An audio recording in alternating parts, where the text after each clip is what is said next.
శివయ్య, జలధార నీ మీద పడుతుంటే నా జీవితం శుద్ధమవుతుంది. బిల్వపత్రం అర్పిస్తుంటే నా లోపాలే విడిచిపోతాయి.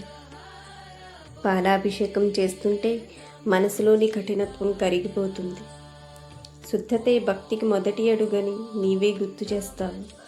పెరుగుధార పడుతుంటే చంచలమైన జీవితం స్థిరత్వాన్ని నేర్చుకుంటుంది. ఓర్పు కూడా ఒక ప్రార్థనే అని అర్థమవుతుంది ప్రభు. నెయ్యి ధారలో నా లోపలి అగ్ని శుద్ధమవుతుంది.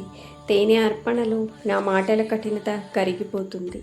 మాధుర్యమే నిజమైన శివగుణమని నీవు మౌనంగా బోధిస్తావు.